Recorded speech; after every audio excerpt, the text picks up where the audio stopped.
Sreejith sir നമസ്കാരം.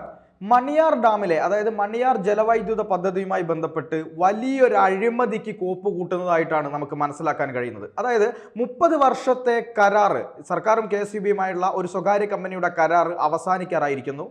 ആ Carborundum കമ്പനിയുടെ കരാർ വീണ്ടും പുതുക്കി കൊടുക്കാനുള്ള ഒരു ശ്രമമാണ് നടന്നുകൊണ്ടിരിക്കുന്നത്. ഇതിനെതിരായിക്കൊണ്ട് KSEBിക്ക് പോലും അഭിപ്രായ വ്യത്യാസമുണ്ട് എന്നാണ് മനസ്സിലാക്കുന്നത്. പക്ഷേ കോടികളുടെ ഒഴുക്കായതുകൊണ്ട് കമ്മീഷൻ അടിക്കാനുള്ള ഏത് തരത്തിലുള്ള വഴിയും ഒഴിവാക്കാൻ കഴിയില്ല എന്നുള്ള രീതിയിൽ ഒരു പെരുമാറ്റം സർക്കാരിൻ്റെ ഭാഗത്തുനിന്ന് ഉണ്ടാകുന്നു എന്നാണ് വിമർശനങ്ങൾ വരുന്നത്. എന്താണ് ഇതിലെ യാഥാർത്ഥ്യം?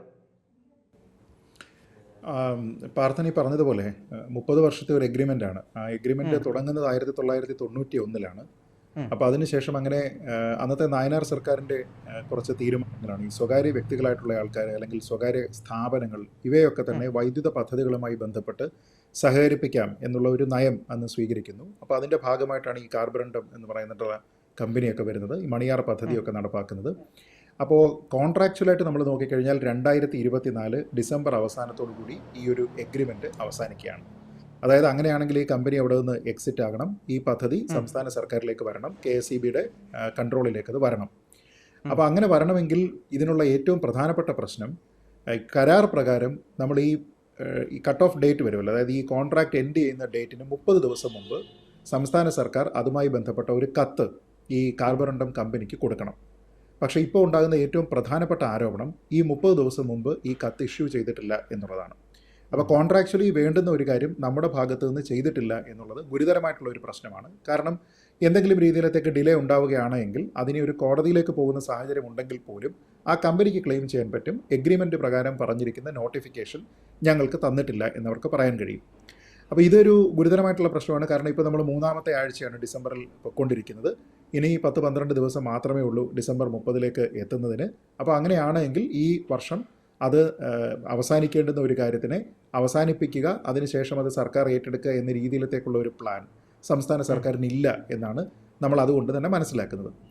ഇനി രണ്ടാമത്തെ പ്രശ്നം, അങ്ങനെ തന്നെ ഒരു കാര്യം വന്നിട്ടുമുണ്ട്. അതായത് വ്യവസായ വകുപ്പ് പറയുന്നത് നമ്മൾ ഇത്തരത്തിലുള്ള വ്യവസായമാണ് പ്രോത്സാഹിപ്പിക്കേണ്ടത്, ഇങ്ങനെയുള്ള കുറേയധികം ആൾക്കാരെ നമ്മൾ സഹകരിപ്പിക്കണം, അങ്ങനെ മാത്രമേ ഇവിടെ വ്യവസായം വളരുകയുള്ളൂ, അതുകൊണ്ട് ഇനിയും ഈ കരാറ് ദീർഘിപ്പിച്ചു കൊടുക്കാം, വേണമെങ്കിൽ അടുത്ത ഒരു 25 വർഷത്തേക്ക് കൂടി ഇത് കൊണ്ടുപോകാമെന്ന രീതിയിലത്തേക്കുള്ള ഒരു ചർച്ചയാണ് വ്യവസായ വകുപ്പിൻ്റെ ഭാഗമായിട്ട് സർക്കാരിൽ നിന്ന് ഉണ്ടാകുന്നത്. അപ്പോൾ ഇവിടെ ഒരു ഗുരുതരമായിട്ടുള്ള ഒരു പ്രശ്നം വരുന്നുണ്ട്. കാരണം BOT അടിസ്ഥാനത്തിലാണ് ഈ കരാർ നടത്തിയിരുന്നത്. അപ്പം ബിൽഡ് ഓപ്പറേറ്റ് ട്രാൻസ്ഫർ എന്നുള്ളതാണ്. അപ്പം ബിൽഡ് ചെയ്തു, 30 വർഷം ഓപ്പറേറ്റ് ചെയ്തു, അത് കഴിയുന്ന സമയത്തേക്ക് ഇത് ട്രാൻസ്ഫർ ചെയ്യണം, നമുക്കത് ട്രാൻസ്ഫർ ചെയ്ത് കിട്ടേണ്ടതാണ്. അവിടെയാണ് നമ്മൾ പിന്നീട് ഇതിൻ്റെ പൂർണ്ണമായിട്ടുള്ള ബെനിഫിഷ്യറി നമ്മളായി മാറുന്നതും റവന്യൂ ഷെയറിംഗ് ഒന്നും ഇല്ലാതെ വരുന്നതും. പക്ഷേ ഈ ട്രാൻസ്ഫർ ക്ലോസിന് സർക്കാരിന് വലിയ താല്പര്യമില്ല എന്നാണ് ഇപ്പോഴും കാണുന്നത്. ഈ ഓപ്പറേറ്റ് എന്ന് പറയുന്ന മോഡൽ കണ്ടിന്യൂ ചെയ്യാം എന്ന രീതിയിലത്തേക്ക് വന്നാൽ അവിടെ സംസ്ഥാന സർക്കാരിൻ്റെ താല്പര്യങ്ങളാണ് സത്യത്തിൽ ഹനിക്കപ്പെടുന്നത് എന്നുള്ളൊരു പ്രശ്നമുണ്ട്. കാരണം കോൺട്രാക്റ്റിൽ പറഞ്ഞിരിക്കുന്നതനുസരിച്ച് BOT ആണെങ്കിൽ ആ ട്രാൻസ്ഫറിലേക്ക് പോകണം, പക്ഷേ സർക്കാരിന് ആ കാര്യത്തിൽ വലിയ താല്പര്യം കാണുന്നില്ല. അടുത്ത ഒരു വലിയ പ്രശ്നം, സർക്കാരിൽ തന്നെ 2 തട്ടുകളിലായിട്ടാണ് പല വകുപ്പുകളും ഇതിൽ പെരുമാറുന്നത് എന്നുള്ളതാണ്. ഇപ്പോൾ വൈദ്യുതി വകുപ്പിനെ സംബന്ധിച്ചിടത്തോളം അവർക്കാണ് ഇതിൽ ഡയറക്റ്റ് സ്റ്റേക്ക് ഉള്ളത്. പക്ഷേ അവർ പറയുന്നത് ഈ കരാർ പദ്ധതിയുമായിട്ട് ഇങ്ങനെ മുന്നോട്ട് പോകാൻ ഇനി കഴിയില്ല, ഇത് 30 വർഷത്തെ കോൺട്രാക്ച്വൽ പീരീഡ് കഴിഞ്ഞിരിക്കുന്നു, അതുകൊണ്ട് അതിനെ വൈൻഡപ്പ് ചെയ്യുക എന്നുള്ളതാണ് അവർ പറയുന്നത്. പക്ഷേ വ്യവസായ വകുപ്പ് പറയുന്നത് വേണ്ട, ഇതിനെ നമുക്ക് ഇനിയും പുതുക്കിയ കരാർ വെച്ചിട്ട് ഇതിനെ നീട്ടാം എന്നാണ് പറയുന്നത്. അപ്പോൾ സർക്കാരിലെ തന്നെ 2 വകുപ്പുകൾ 2 രീതിയിലത്തേക്ക് ചിന്തിക്കുന്നുണ്ട്. BOT അടിസ്ഥാനത്തിൽ നമ്മൾ നോക്കിക്കഴിഞ്ഞാൽ ഈ റവന്യൂ ഷെയറിംഗ് ഇല്ലാതെ പൂർണ്ണമായും അത് ട്രാൻസ്ഫർ ചെയ്ത് കേരളത്തിലാണ് വരുന്നത് എങ്കിൽ, KSEB ആണ് അല്ലെങ്കിൽ കേരളത്തിൻ്റെതായിട്ടുള്ള ഒരു സംവിധാനമാണ് അതിനെ ഓപ്പറേറ്റ് ചെയ്യുന്നത് എങ്കിൽ അതാണ് സർക്കാരിൻ്റെ താല്പര്യം. കാരണം നമ്മുടെ റവന്യൂ ലീക്കേജ് ഉണ്ടാവുന്നില്ല എന്നുള്ളൊരു കാര്യമുണ്ട്.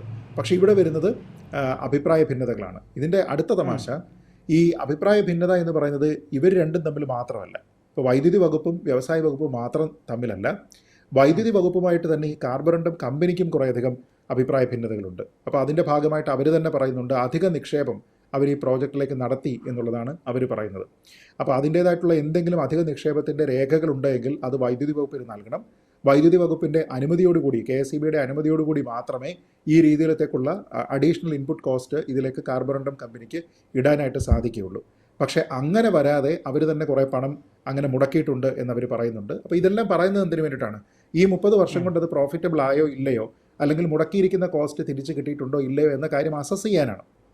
അപ്പോൾ കൂടുതലായിട്ടുള്ള പണം അവർ മുടക്കിയിട്ടുണ്ട് എങ്കിൽ ഒരു പക്ഷേ ആ തുക തിരിച്ചു കിട്ടുന്നതിന് കൂടുതൽ സമയം വേണമെന്നുള്ള ഒരു ആർഗ്യുമെൻ്റ് അതിൻ്റെ പിന്നാലെ വരാം. അടുത്തത്, ഇവർക്ക് കുറേയധികം ഉൽപ്പാദന നഷ്ടം ഉണ്ടായിട്ടുണ്ട് എന്ന് പറയുന്നുണ്ട്. അപ്പം ഇലക്ട്രിസിറ്റിയാണ്, നമുക്കറിയാം ഹൈഡ്രോ ഇലക്ട്രിക് പ്രോജക്റ്റുകളിലൊക്കെ തന്നെ കുറേയധികം ഉൽപ്പാദന നഷ്ടമുണ്ടാകും. പക്ഷേ ഇവർ പറയുന്നത് 2018 പ്രളയകാലത്ത് ഉൽപ്പാദന നഷ്ടം ഉണ്ടായിട്ടുണ്ടെന്നാണ്. പക്ഷേ ഈ വാദം KSEB അംഗീകരിക്കുന്നുമില്ല. KSEB പറയുന്നതനുസരിച്ച് 2019 സെപ്റ്റംബർ ഒക്ടോബർ മാസങ്ങളിലൊക്കെ തന്നെ ചെറിയ രീതിയിലത്തേക്കുള്ള നഷ്ടം ഇവർക്കുണ്ടായിട്ടുണ്ട്. അല്ലാതെ ഇവർ പറയുന്ന പ്രളയവുമായി ബന്ധപ്പെട്ട് വലിയ നഷ്ടം ഉണ്ടായിട്ടില്ല എന്ന് പറയുന്നുണ്ട്. ഇനി അഥവാ നഷ്ടം ഉണ്ടായിട്ടുണ്ടെങ്കിൽ തന്നെ ഈ കോൺട്രാക്റ്റിൽ പറയുന്നതനുസരിച്ചിട്ടാണല്ലോ കാര്യങ്ങൾ പോവുക. അങ്ങനെ എന്തെങ്കിലും നഷ്ടം ഉണ്ടായിട്ടുണ്ടെങ്കിൽ അതിൽ സംസ്ഥാന സർക്കാരിന് ഉത്തരവാദിത്തമില്ല.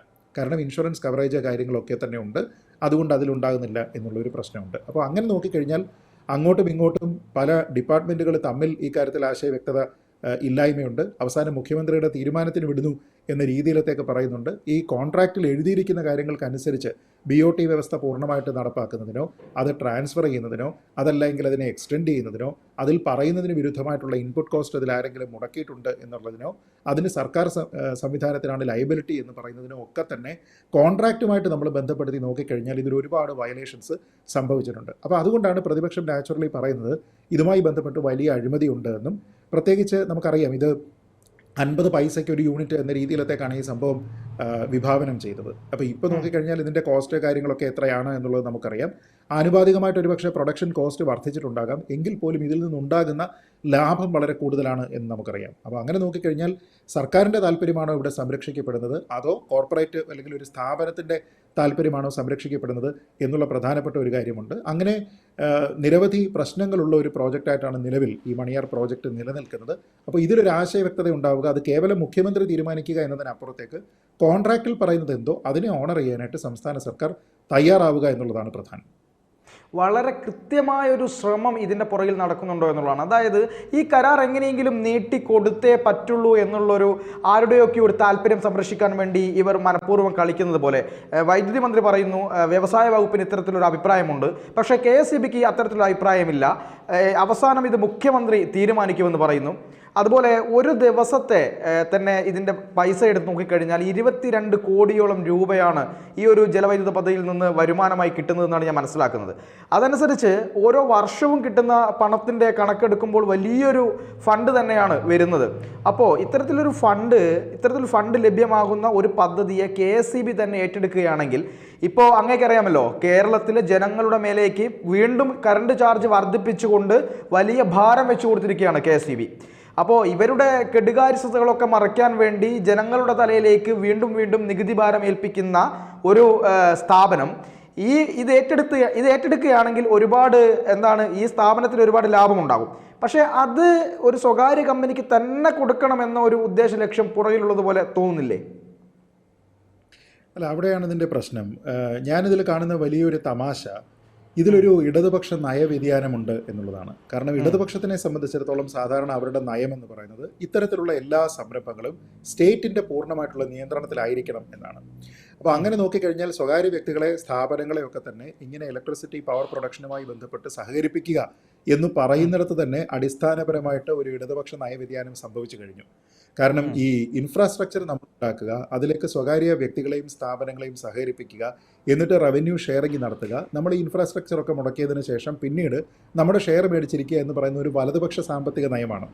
അതുകൊണ്ടാണ് പലപ്പോഴും ഈ കേന്ദ്ര സർക്കാർ പല സ്ഥാപനങ്ങളെയും വിറ്റഴിക്കുന്നു അല്ലെങ്കിൽ പ്രൈവറ്റൈസേഷൻ കൊണ്ടുവരുന്നു എന്നൊക്കെ പറഞ്ഞുകൊണ്ട് ഇതേ ഇടതുപക്ഷം BJP സർക്കാരിനെ എതിർക്കുന്നതിൻ്റെ കാരണം അതാണ്. കാരണം ഇടതുപക്ഷ ധാര എന്ന് പറയുന്നതും വലതുപക്ഷ ധാര എന്ന് പറയുന്നതും സാമ്പത്തികമായിട്ട് തന്നെ വ്യത്യസ്തമാണ്. അപ്പോൾ അങ്ങനെ നോക്കിക്കഴിഞ്ഞാൽ ഈ പദ്ധതി നടപ്പാക്കുന്ന സമയത്ത് തന്നെ അതൊരു ഇടതുപക്ഷ നയമായിരുന്നില്ല, അതൊരു നയവ്യതിയാനമായിരുന്നു, വലതുപക്ഷ നയമായിരുന്നു എന്ന് പറയാം. ഇനി ഈ 30 വർഷം കഴിഞ്ഞതിന് ശേഷം ഇത് സർക്കാരിൻ്റെ പൂർണ്ണമായിട്ടുള്ള പ്രോഫിറ്റബിലിറ്റിയിലേക്ക് വരികയും റവന്യൂ ഷെയറിംഗ് അവസാനിപ്പിക്കുകയും ഈ കമ്പനി എക്സിറ്റ് ചെയ്യുകയും ഇത് സർക്കാരിന് ട്രാൻസ്ഫറായി കിട്ടുകയും ചെയ്തു കഴിഞ്ഞാൽ പിന്നീട് ഇതിൻ്റെ നടത്തിപ്പ് പൂർണ്ണമായിട്ടും KSEBയുടെ അല്ലെങ്കിൽ സർക്കാരിൻ്റെ നിയന്ത്രണത്തിൽ വരും. അങ്ങനെ സർക്കാരിൻ്റെ നിയന്ത്രണത്തിൽ വരികയാണെങ്കിൽ അതാണ് ഇടതുപക്ഷ നയം. കാരണം ഈ ഒരു പവർ പ്ലാന്റ് കൃത്യമായിട്ട് സംസ്ഥാന സർക്കാരാണ് മെയിൻറ്റെയിൻ ചെയ്യുന്നത് എങ്കിൽ ഒരു ഇടതുപക്ഷ സർക്കാർ ഭരിക്കുന്ന സമയത്ത് അതാണ് ശരിയായ രീതിയിലുള്ള ഇടതുപക്ഷ നയം. പക്ഷേ ഇവിടുത്തെ വ്യവസായ വകുപ്പ് പറയുന്നത് നോക്കൂ, വ്യവസായം ഇവിടെ പ്രോത്സാഹിപ്പിക്കണമെങ്കിൽ ഈ കരാർ തുടരണം എന്നാണ്.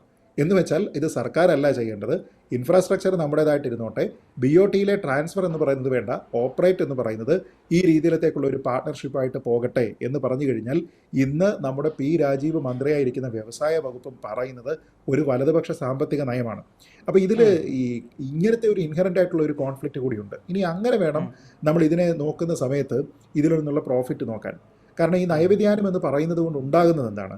നമുക്ക് ഒരു വലതുപക്ഷ നയം സ്വീകരിക്കുന്നതിനൊന്നും ഒരു കുഴപ്പമില്ല. പല സാമ്പത്തിക നയങ്ങളും വലതുപക്ഷ നയങ്ങളും നല്ലതുമാണ്. നമ്മൾ ഈ പറയുന്നത് പോലെയുള്ള ഇൻഫ്രാസ്ട്രക്ചർ ബിൽഡിംഗ് ആണ് സർക്കാരിൻ്റെ ലക്ഷ്യം. എന്നിട്ട് ബിസിനസ് ചെയ്യാനായിട്ട് സ്വകാര്യ എൻറ്റിറ്റികൾക്ക് അത് കൊടുക്കുക, അതിൻ്റെ പ്രോഫിറ്റ് ഷെയർ സർക്കാർ വാങ്ങുക എന്ന് പറയുന്നത് ശരിയാണ്. പക്ഷേ BOT വ്യവസ്ഥയിൽ ഒരു പവർ പ്രോജക്റ്റ് നടപ്പിലാക്കി കഴിഞ്ഞാൽ ആ പീരീഡ് കഴിയുമ്പോൾ പിന്നീട് ഇത് ട്രാൻസ്ഫർ ആയിട്ട് നമുക്ക് കിട്ടുന്ന സമയത്ത് നമുക്ക് ആ റവന്യൂ ഷെയറിംഗ് ഇല്ലാതെയാവുകയാണ്. അതായത് നമുക്ക് 100 രൂപയാണ് ഇതിൽ നിന്ന് കിട്ടുന്നത് എങ്കിൽ നമുക്കൊരു 70-30 60-40 ഒക്കെ അനുപാതത്തിലാണ് ഈ റവന്യൂ ഷെയറിംഗ് എങ്കിൽ അത് പൂർണ്ണമായിട്ട് നമുക്ക് മാത്രമായിട്ട് കിട്ടുന്ന രീതിയിലത്തേക്കും സെക്കൻഡ് പാർട്ടി എക്സിറ്റ് ആവുകയും ചെയ്യുന്നതാണ്. പിന്നെ ലയബിലിറ്റി ആയാലും അസറ്റ് ആയാലും എല്ലാം പൂർണ്ണമായും നമ്മുടെ കൺട്രോളിലാണ്. അപ്പോൾ അതിൻ്റെ ഇൻപുട്ട് കോസ്റ്റുകളാണെങ്കിലും അതിൽ നിന്ന് കിട്ടുന്ന റവന്യൂ ആണെങ്കിലും പൂർണ്ണമായിട്ടും സർക്കാർ ഓണർഷിപ്പിലുള്ളതാണ്. പിന്നെ കേരളം പോലെയുള്ള ഒരു സംസ്ഥാനത്തിൽ എല്ലായ്പ്പോഴും വൈദ്യുതിയുടെ ലഭ്യത എന്ന് പറയുന്നത് നമ്മുടെ ആവശ്യത്തിനേക്കാൾ കുറവാണ്. അതുകൊണ്ടാണ് നമ്മൾ പലപ്പോഴും ഈ കേന്ദ്ര ഗ്രിഡിൽ നിന്ന്, കേന്ദ്ര പൂളിൽ നിന്ന് ഒക്കെ തന്നെ വൈദ്യുതി വാങ്ങുന്നു എന്നൊക്കെ പറയുന്നത്. എന്ന് വെച്ചാൽ നമ്മുടെ റീജിയണലായിട്ടുള്ള പവർ പ്രൊഡക്ഷൻ നമ്മുടെ ആവശ്യത്തിന് കേറ്റർ ചെയ്യാതെ വരുന്നു എന്നുള്ളത് വ്യക്തമാണ്. അതായത് അങ്ങ് പറഞ്ഞതുപോലെ തിരുവനന്തപുരം വിമാനത്താവളമൊക്കെ പ്രൈവറ്റൈസേഷന് കൊടുത്ത സമയത്ത് വലിയ രീതിയിൽ വിവാദമുണ്ടാക്കിയ ഒരു പാർട്ടിയുടെ സർക്കാരാണ് ഇത് ഭരിക്കുന്നത് എന്നതാണ് എനിക്ക് ഏറ്റവും തമാശയായിട്ട് തോന്നുന്നത്. എന്ത് തന്നെയായാലും ഇത്തരത്തിലുള്ള നയങ്ങളുമായി ഈ സർക്കാർ മുന്നോട്ട് പോകുമെന്ന് തന്നെയാണ് സർക്കാർ ഈ കമ്മ്യൂണിസ്റ്റ് അനുഭാവമുള്ള ആളുകളെ പോലും വെല്ലുവിളിച്ചുകൊണ്ട് പറയുന്നത്. ഇത് അങ്ങനെ തന്നെ തുടരാനാണല്ലേ സാധ്യത, അങ്ങനെ ചുരുങ്ങിയ വാക്കുകളിൽ? അല്ല, എനിക്ക് തോന്നുന്നത് ആ രീതിയിലത്തേക്ക് തന്നെയാണ്. കാരണം ഇതിൽ ഒരു കോൺഫ്ലിക്റ്റ് ഉണ്ട്. ആ കോൺഫ്ലിക്റ്റ് ഒരു 2-way കോൺഫ്ലിക്റ്റ് ആണ്. അതായത് കമ്പനിയും KSEBയും തമ്മിൽ കോൺഫ്ലിക്റ്റ് ഉണ്ട്. ഇനി ഈ പദ്ധതി എങ്ങനെയാണ് തുടരണം എന്നുള്ളതുമായി ബന്ധപ്പെട്ട് KSEBയും വ്യവസായ വകുപ്പും തമ്മിലും ഈ കോൺഫ്ലിക്റ്റ് ഉണ്ട്. അപ്പോൾ അങ്ങനെ ഒരു കോൺഫ്ലിക്റ്റ് നിലനിൽക്കുമ്പോൾ അവസാനം ഇവർ തീരുമാനിക്കുന്നതിന് പകരം അത് മുഖ്യമന്ത്രിക്ക് വിടുന്നു എന്നുള്ളതാണ്. അപ്പോൾ മുഖ്യമന്ത്രി തീരുമാനിച്ചതിന് ശേഷം കോൺട്രാക്റ്റ് എക്സ്റ്റെൻഡ് ചെയ്യാനാണ് തീരുമാനിക്കുന്നത് എങ്കിൽ ആ നിലയ്ക്ക് പോവുക എന്നുള്ളതാണ് അതിൽ സംഭവിക്കാൻ പോവുക. പക്ഷേ ആ സമയത്ത് ഉണ്ടാകുന്ന പ്രധാനപ്പെട്ട പ്രശ്നം ഇത് സർക്കാരിൻ്റെ അസറ്റായിട്ട് ഈ കോൺട്രാക്റ്റ് പീരീഡ് കഴിയുന്ന സമയത്ത് മാറേണ്ടതാണ്. അത് പിന്നീട് റവന്യൂ ഷെയറിംഗ് വരുന്നില്ല എന്ന് വെച്ചാൽ പൊട്ടൻഷ്യലി പിന്നീടുണ്ടാകുന്ന നമുക്ക് കിട്ടുന്ന ഓരോ റവന്യൂവും നമുക്ക് എത്രയാണോ കിട്ടേണ്ടത് അതിൽ നിന്ന് വളരെ കുറവായിരിക്കും. കാരണം അതിൻ്റെ ഒരു വിഹിതം നമ്മൾ ഈ കമ്പനിക്ക് വീണ്ടും കൊടുക്കേണ്ടി വരും.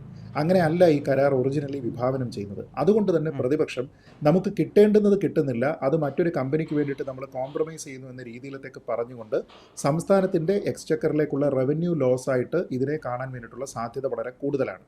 അപ്പോൾ അങ്ങനെയാണെങ്കിൽ ഇത് വലിയ രീതിയിലത്തേക്കുള്ള രാഷ്ട്രീയ വിവാദങ്ങളിലേക്ക് ഇനി അത് മാറാനിരിക്കുകയാണ്. കാരണം ഓൺ എ റെഗുലർ ബേസിസ് സംസ്ഥാനത്തിന് കിട്ടേണ്ടുന്ന പണം മറ്റൊരു സ്വകാര്യ കമ്പനിക്ക് കൂടി ഷെയർ ചെയ്യാനായിട്ട് കോൺട്രാക്റ്റിന് വിധേയമായിട്ട് പുതിയ കോൺട്രാക്റ്റ് ഉണ്ടാക്കിക്കൊണ്ട് സംസ്ഥാന സർക്കാർ ശ്രമിക്കുന്നു എന്ന രീതിയിലത്തേക്ക് വരും. അത് ഒരുപക്ഷെ ഇടതുപക്ഷത്തിനെ സംബന്ധിച്ചിടത്തോളം ഒരു പ്രത്യക്ഷ അഴിമതി എന്ന രീതിയിലത്തേക്ക് വ്യാഖ്യാനിക്കപ്പെടാനുള്ള സാധ്യത വളരെ കൂടുതലാണ്.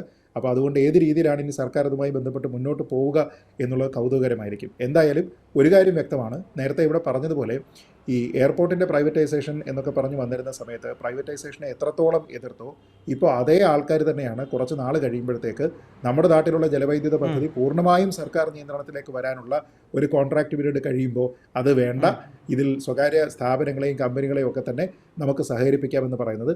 ഇത് ശുദ്ധ ഇരട്ടത്താപ്പാണ്. നേരത്തെ പറഞ്ഞതുപോലെ ഒരു ഇടതുപക്ഷ സർക്കാരിൻ്റെ വലതുപക്ഷ വ്യതിയാനം എന്ന രീതിയിലത്തേക്ക് പറയാവുന്ന ഒരു സംവിധാനമാണ് ഇതിൽ നടക്കുന്നത്.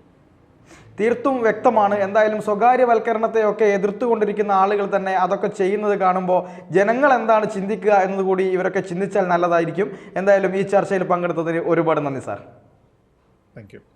കൂടുതൽ വാർത്തകളും വിശേഷങ്ങളും നിങ്ങളിലേക്ക് എത്താൻ ABC മലയാളം